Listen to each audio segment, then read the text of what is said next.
Que ce soit l'eau des barrages, des rivières, des océans et des mers, l'eau c'est la vie.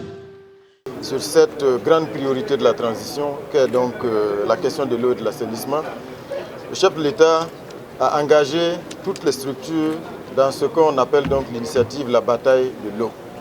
Parce qu'aujourd'hui, nous sommes convaincus que le combat qui est mené pour la souveraineté du Burkina Faso, le combat qui est mené pour la reconquête de l'intégrité du territoire du Burkina Faso, ce combat-là aussi doit se mener dans les secteurs de développement prioritaires. Et bien sûr, l'eau est une question essentielle. Non seulement pour la qualité de vie de nos citoyens, c'est également une question de santé publique, mais également pour les questions de production. Parce qu'il ne faut pas oublier que parallèlement, il y a en cours l'offensive agro-silvopastorale. Et pour réussir également la souveraineté alimentaire en 2025, il va nous falloir donc avoir une plus grande maîtrise de l'eau. Donc c'est pour dire que c'est un forum aux enjeux extrêmement importants. Et c'est pour cela donc que le chef de l'État a tenu donc à ce que le forum non seulement se tienne, mais aussi que ce soit un forum orienté vers du concret. Pas un forum pour une gymnastique intellectuelle, mais surtout pour sortir avec une feuille de route claire et des orientations qui permettent d'aller directement vers la mise en œuvre d'actions concrètes. Il ne faut pas négliger les connaissances endogènes, que ce soit en matière d'eau, en matière d'assainissement. Il faut capitaliser sur le savoir-faire de nos communautés également.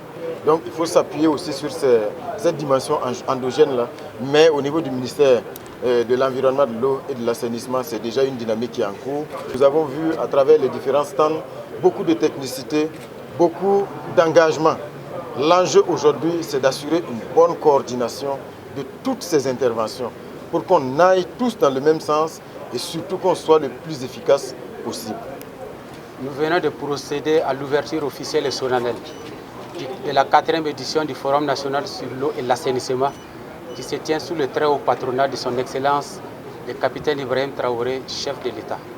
Le chef de l'État a donné des instructions pour la bataille de l'eau, pour que nous puissions travailler afin que chaque Burkinabé ait accès à l'eau potable et que chaque Burkinabé ait l'eau pour les usages qui lui conviennent.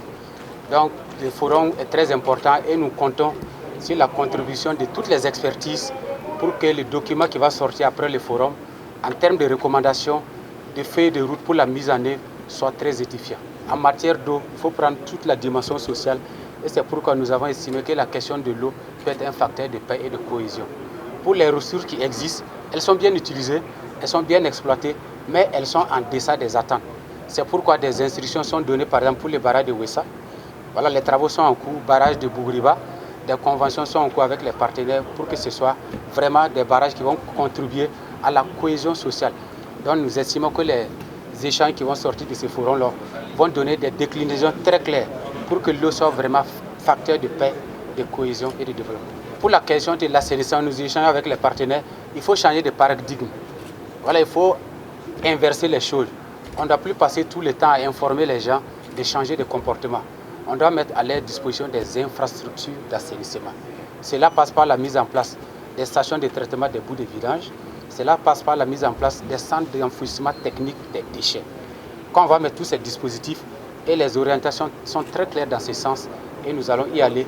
Et après cela, avec l'information, la sensibilisation permanente, les gens vont changer de comportement. Parce qu'il y a les infrastructures, il y a des poubelles et quand les déchets quittent les domiciles, les services, ça va en lieu sûr.